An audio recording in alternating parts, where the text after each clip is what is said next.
ताबा माझा याच्यावर मी भात पीक अजिबात घेतलं ताबा हे नाहीये घेतलं. त्यांचा, आमच्या भावकीचाच ताबा आहे. हे बघा साहेब, हे पुरावे गटाची घ्या. मोजणी करून जर त्यांनी त्यांचं क्षेत्र जर काढत असतील तर मग अडचण काय आहे? अहो साहेब, पण ताबा जर दुसऱ्याकडे असेल तर हे मोजणी करणार आहे कोण? ताबा you have to prove in the court by advance हो, पोझिशन. जातील सर. 12 एक वर्ष मिनिट तुम्ही ऐका, जर ऐका. एखाद्याचा आता ताबा तुम्ही असेल तर ज्यावेळेस तुम्ही या प्रूव्ह ठिकाणी- करा या ते. ठिकाणी गोष्ट बोलताय ना, हे म्हणतात ना सर, बाळासाहेब पुरावा यांनी पाहिजे. हे कायदा हा बघा हातात साहेब, घेतात. साहेब, यांनी- हक्कुल कायद्याने जमीन पुरावा हा घ्या तुम्हाला.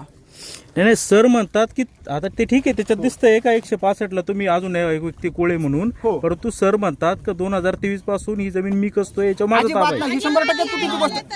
ही 100% चुकीची गोष्ट. आजपर्यंत मी माझे चुलते म्हणजे त्यांची 165 जे मुलं वगैरे. म्हणतायत ना याच्यात तर हे 100% हे लांडेंचेच कुटुंब करताय. यांचे काय होत आहे, यांना थोडेसे लोकल गावगुंड सुद्धा पाठीशी घालतात.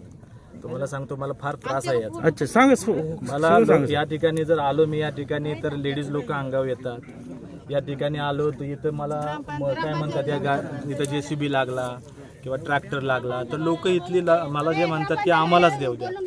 बरं, मला स्वतःलाच नाही तर डॉक्टर विनोद पवार म्हणून पण आहेत माझे मित्र, त्यांना सुद्धा हे आमचाच JCB लागला पाहिजे, आमचीच माती गेली पाहिजे असं नाही की कोण करते असं सर, नाव काय ना? हे लोकल गुंडच आहेत ना, हे बरं, सगळे सांगा ना ते त्यांचीच नावं गुंडाची आहे. हे जे नावं. आहेत ना, हे जे माणसं मी जे बोलतोय, जे भांडतायत तेच आहेत हे सगळ्याला आम्हाला मिळाले पाहिजेत म्हणून.